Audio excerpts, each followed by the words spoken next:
Que Dieu bénisse. Bienvenue à cette troisième partie. Nous étions en train de montrer, avec l'aide du prophète, que quand la pensée de Dieu décide de quelque chose, c'est un produit terminé. Nous étions en train de dire que ce monde est l'expression de la voix de Dieu. Ce monde est l'expression de la foi de Dieu. C'est ça même la technologie de Dieu. Celui de commander par la voix, celui de croire en sa propre parole, même à partir du néant. Le frère Branham dit, quand Dieu a dit qu'il y est, c'est déjà terminé. Même s'il a fallu 100 milliards d'années avant que ce soit accompli, c'est déjà terminé aussitôt qu'il l'a prononcé. Pourquoi? Parce que Dieu est éternel. Il se tient dans l'éternité. Il ne sait pas ce que vous appelez saison, hier ou demain. Ce qui fait que il prononce sa parole, il est présent en la voyant comme elle se développe, en la voyant comment est-ce qu'elle matérialise sa pensée, et il est calme, patient, confiant, se réjouissant que sa parole qui est sortie produira les effets pour lesquels il l'a prononcée. Et la parole dit, et quand l'agneau a-t-il été immolé, dès la fondation du monde, la même Bible, le même esprit a écrit et dit que nos noms ont été dans le livre de vie avant la fondation du monde. Le monde est fondé par des minuscules petites particules de matériaux qu'on appelle des atomes. L'agneau a été immolé avant l'apparition des atomes. L'agneau a été immolé, nos noms ont été écrits dans le livre de vie de l'agneau dès avant la fondation du monde, avant l'atome, avant qu'il y ait le soleil qui n'est qu'un amas d'atomes, parce que c'est l'atome qui est la fondation pas simplement de la Terre ou du Soleil, mais c'est la fondation même de l'univers. Et quand est-ce que Christ a été immolé? Dieu donne la garantie à ses enfants, voyant le plan de la rédemption, avant même que quoi que ce soit n'apparaisse, il donne une garantie à ses enfants. Voyez, j'ai déjà immolé un agneau pour vous, parce qu'il savait ce qu'il viendrait dans le temps. Alors, dans cette troisième partie, nous récapitulons en vous montrant que après avoir montré la condition des prophètes, nous étions en train de parler de la composition de la terre, parce que nous voulons parler de la poussière de la terre. Nous avons commencé et cheminé en vous montrant que la terre est formée de quoi? D'un amas d'atomes, d'un fragment d'atomes qui se sont détachés du soleil. Et nous avons vu qu'avant que le soleil soit ce qu'il ne soit, alors avant même qu'un atome ne soit fragmenté dans le soleil, nous voyons aussi que le soleil lui-même est formé d'atomes qui se fusionnent à l'intérieur, constamment établissant une réaction en chaîne qui fait qu'il brûle et brûle sans arrêt. Maintenant, nous allons parler de la composition du soleil. Nous allons parler de l'historique du soleil, parce que notre terre est venue de là. Si nous parlons de la poussière de la terre, nous devons parler de la terre. Et si nous voulons parler de la terre, nous devons parler du soleil duquel cette terre a été tirée. Et nous allons parler des origines de tout ceci. Pourquoi? Parce que lorsque l'on prend Genèse 1, du verset 1 à 4, le tout premier verset de la Bible, Moïse déclare, parce qu'il voit la vision, il voit comment Dieu crée. Moïse a vécu 2500 ans après Adam, 2800 ans, pratiquement 3000 ans après Adam, Moïse vint sur terre pour un but, délivrer les enfants d'Israël. Mais dans sa mission, l'Éternel lui accorde de voir l'historique de la création. Et lorsqu'il voit la création, Moïse dit qu'au commencement, Dieu créa les cieux et la terre. Dieu n'a pas créé un seul ciel, non. Moïse voit Dieu créer plusieurs ciels et la terre. Moïse, dans sa vision, il voit pas seulement la création de la terre, mais il voit aussi la création de l'univers tout entier. Les cieux furent créés, de sorte que lorsqu'Adam était venu sur terre, Adam Genèse 2:7, Adam poussière de la terre, Dieu avait déjà fini de faire les zodiaques, les astres célestes. Dieu avait fini de créer les cieux et la terre. Voyez-vous, et dans sa vision, observant Dieu créant les cieux et la terre, Moïse tourne son attention vers une petite planète qui n'est qu'un fragment d'atome qui s'est détaché du Soleil. Il observe quoi? Le Logos, s'intéresser à une petite planète, à un fragment d'atome détaché du Soleil. C'est là qu'il dit, la terre était informe et vide, il y avait des ténèbres à la surface de l'abîme et l'Esprit de Dieu se mouvait au-dessus des eaux. Voyez, il voit Dieu créer les cieux et la terre. Ensuite, il voit le Seigneur s'intéresser à un petit bout d'atome, voyez-vous, qu'on appelle la terre.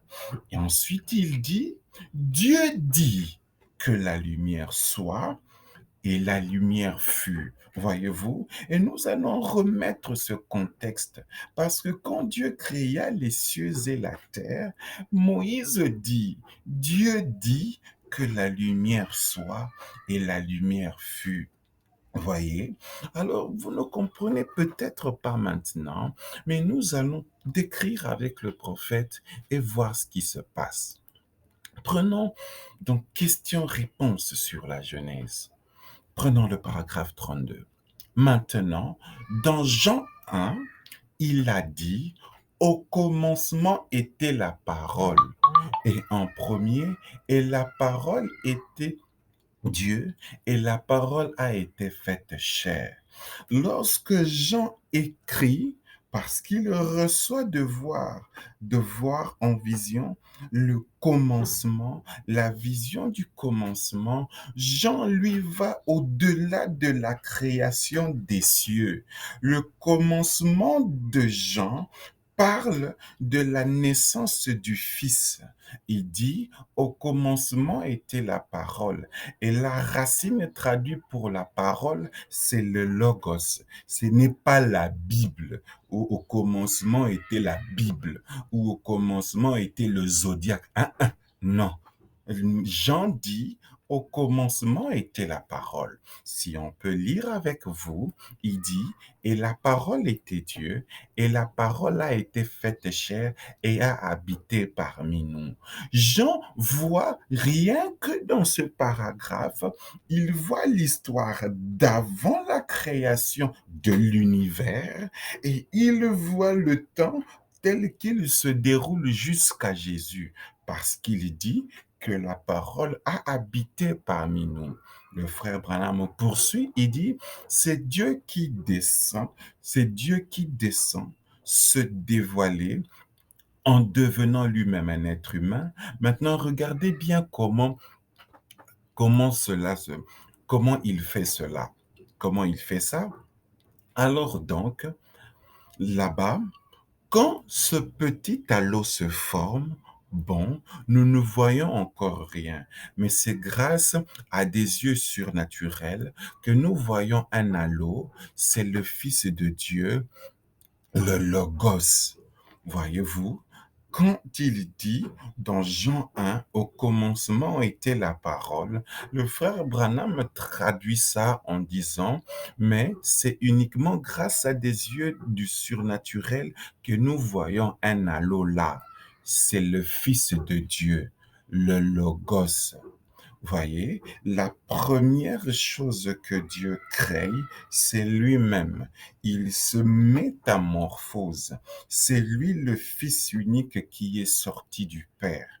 Parce que le frère Branham dit qu'avant Dieu avait la forme d'un arc-en-ciel, il remplissait tout le temps, l'espace, l'éternité et tout, de sorte que il devait condescendre, se créer sous une forme petite afin d'avoir l'espace pour exprimer sa création.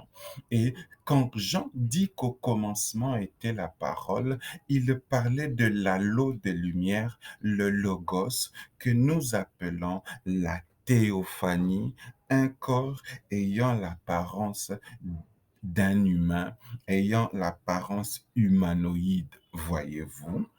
Et lorsqu'il finit sa transformation, le frère Branham dit, je peux la voir en train de s'amuser comme un petit enfant devant la porte du Père, avec toute l'éternité. Voyez-vous, voyez, et voilà que dans son imaginaire, il se met à penser à ce que les choses allaient être. Lorsqu'il finit sa métamorphose, et voilà que dans son imaginaire, il se met à penser à ce que les choses devraient être.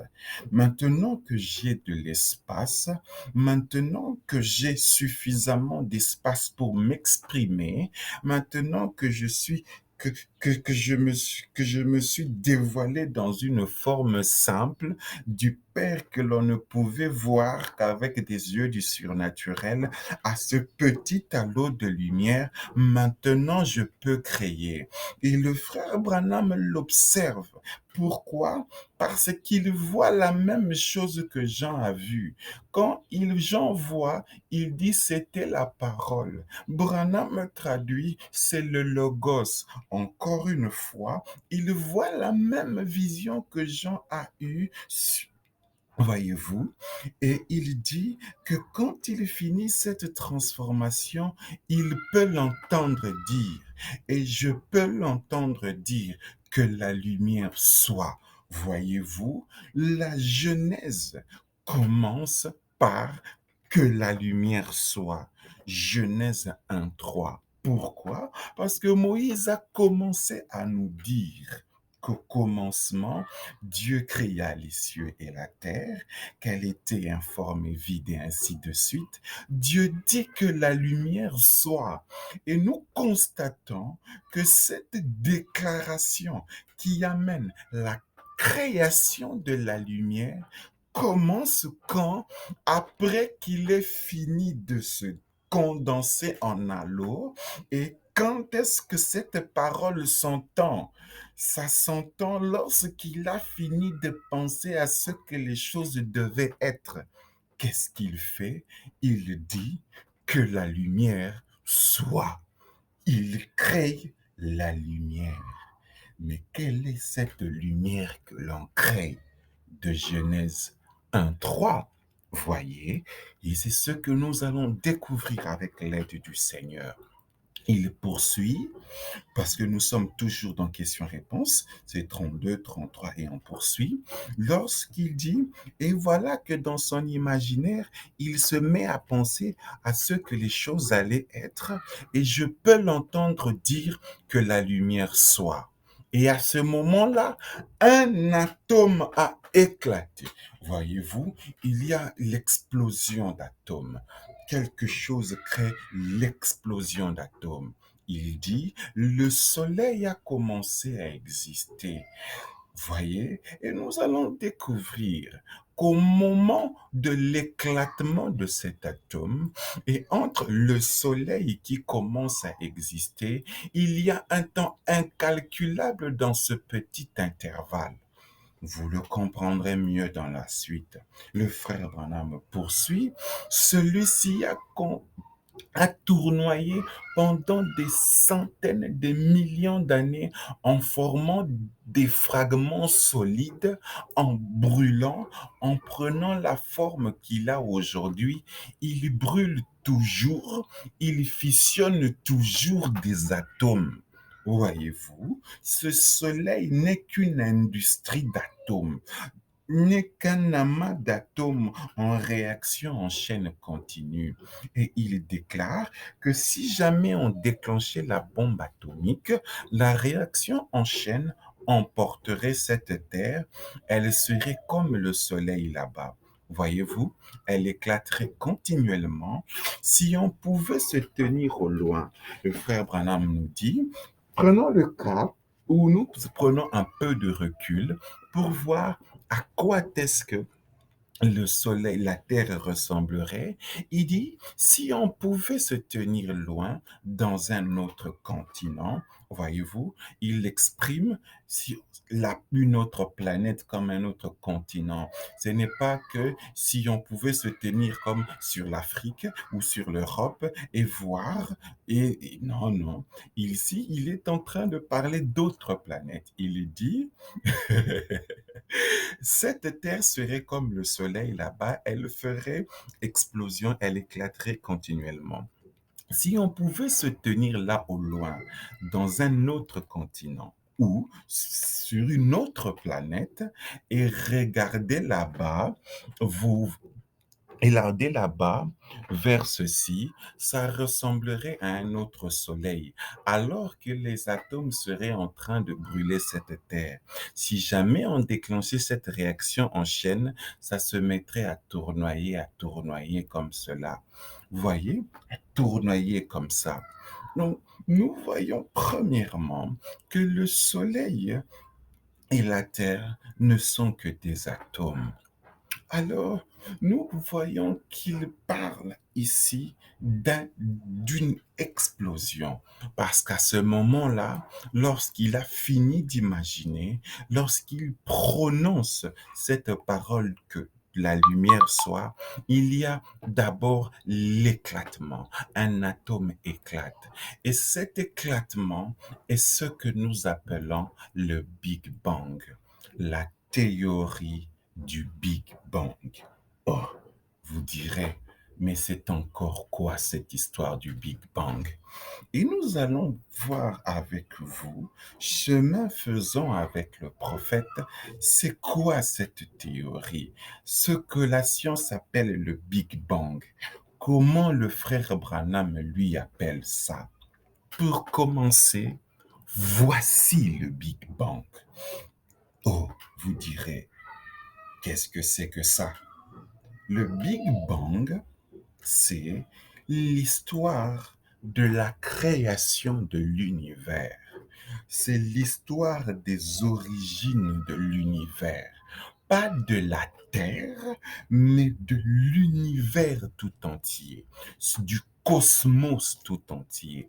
C'est l'histoire de la formation de l'espace, ce que vous appelez l'espace, les planètes, les galaxies, la Voie lactée, le zodiaque et le système solaire.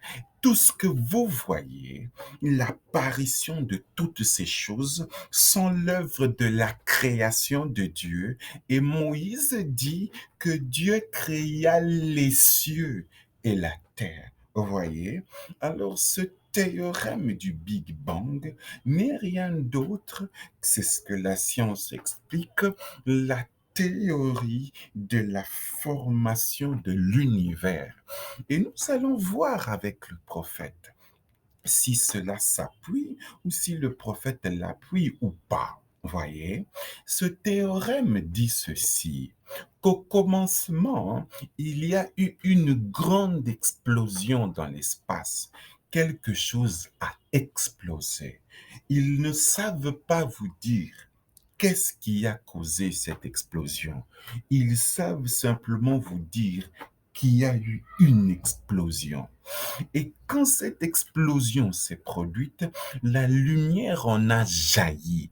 Et cette lumière se déplaçant a formé des protons. À un certain moment, il y a eu le commencement de la fusion des atomes. Ensuite, les atomes ont fini de fusionner et a commencé à apparaître la formation de l'hydrogène, du carbone et de tous ces éléments constitutifs de la matière qui ont formé des milliards et des milliards d'années plus tard tout ce que nous appelons l'espace, les galaxies, la Voie lactée, le zodiaque. Tout ça s'appelle notre univers moderne. La théorie du Big Bang dit que cette explosion est à l'origine de tout ce que nous avons ici après des billions et des billions d'années. Qu'est-ce qu'il y a? Nous qui vivons sur la planète Terre, nous vivons quelque part dans cette dernière partie ici, nous vivons dans cette galaxie ici qui est très loin de cette explosion. Nos étoiles et tous les systèmes solaires ou galactiques que nous avons aujourd'hui apparaissent ici très loin de cette explosion. Voyez-vous, c'est ça que dit le théorème du Big Bang. En observant, lorsque les scientifiques ont observé l'espace, ils ont découvert que l'univers est en constante expansion à partir d'un certain point. Et ils découvrent un point quelque part dans l'espace. Et c'est ce point que eux ont appelé le Big Bang. Et ils disent que cette théorie de l'évolution de l'univers dit que il y a eu des milliards et des milliards d'années.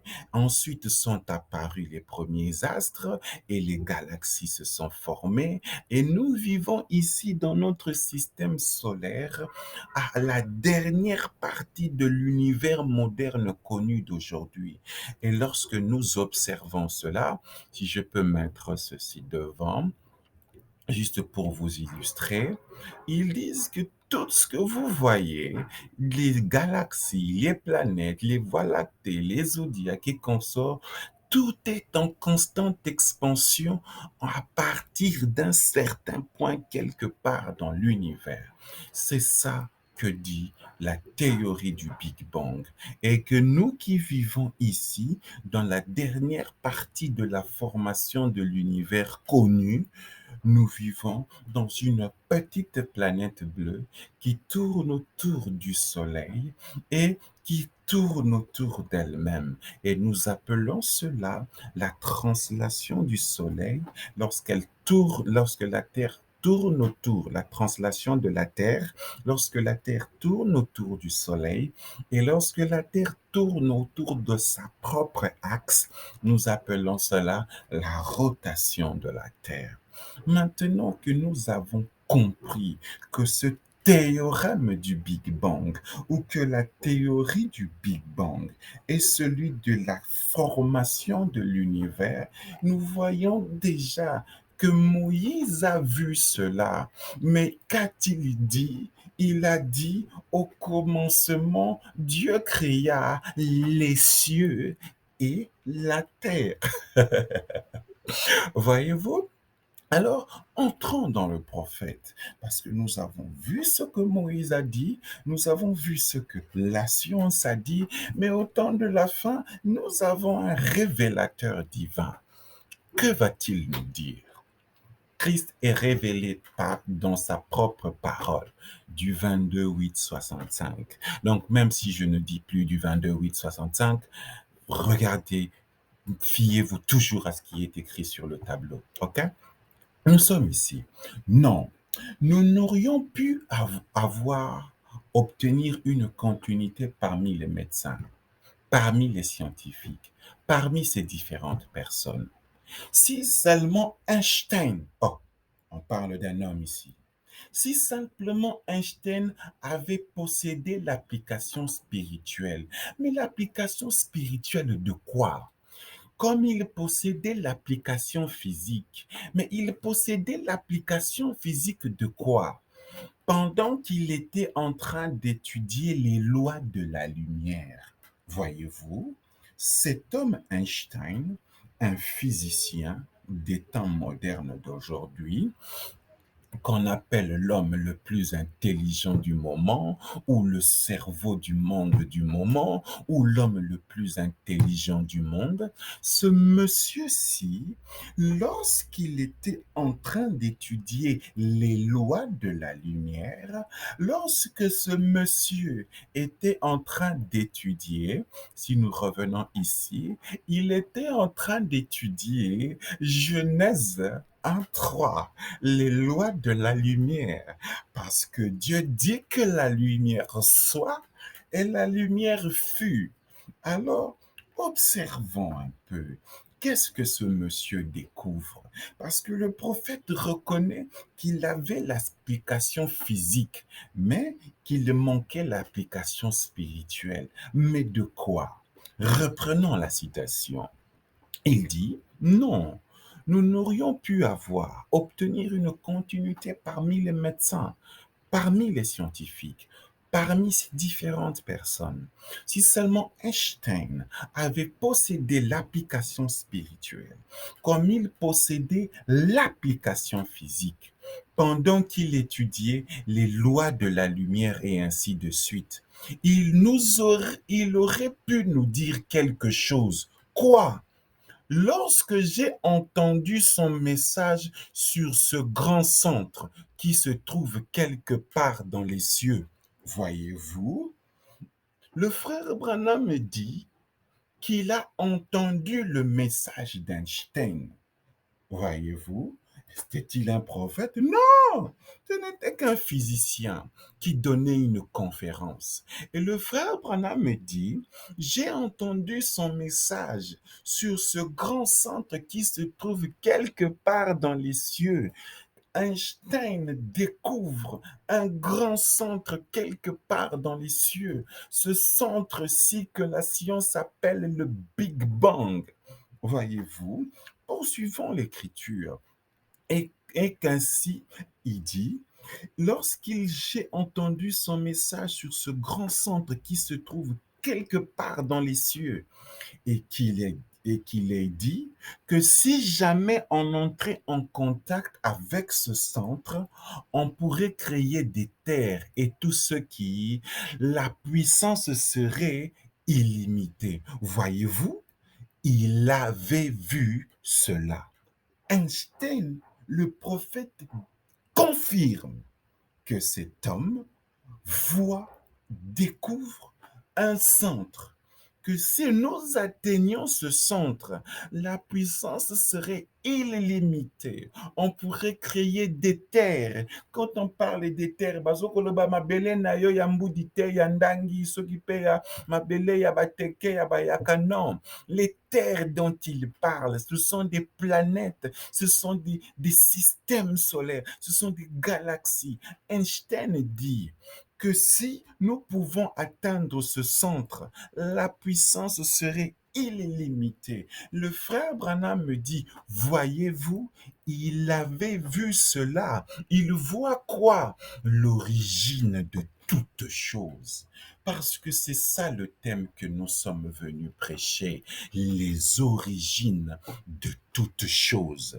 Et nous nous intéressons particulièrement à la poussière de la terre. Mais nous sommes en train de voir maintenant les origines de toutes choses. Nous sommes en train de voir quoi? Genèse 1:3. Dieu dit que la lumière soit et la lumière fut. Poursuivons. Prenons un paradoxe. Il y a beaucoup de paradoxes, donc vous devez toujours prendre les références. Celui-ci, c'est, excusez-moi, du 17 janvier 65. On prend le paragraphe 78. On y va. Oh, comment la Lune peut-elle, à des milliards de kilomètres de la Terre, peut-elle cependant contrôler la marée? La marée, ce sont les eaux. OK. La Lune, qui est à des milliards de kilomètres, contrôle, fixe les limites des eaux sur la Terre. Le frère Branham pose la question, mais comment peut-il se faire que la Lune, à des milliards de kilomètres de la Terre, peut cependant contrôler la marée? Dites-moi, comment cela est possible dans cette galaxie où nous vivons? Euh, M'a-t-il changé? Quoi, frère Branham? Nous vivons dans une galaxie, mais nous pensions que nous vivions sur la Terre, dans un système solaire. Mais tu dis que nous vivons dans cette galaxie où nous vivons.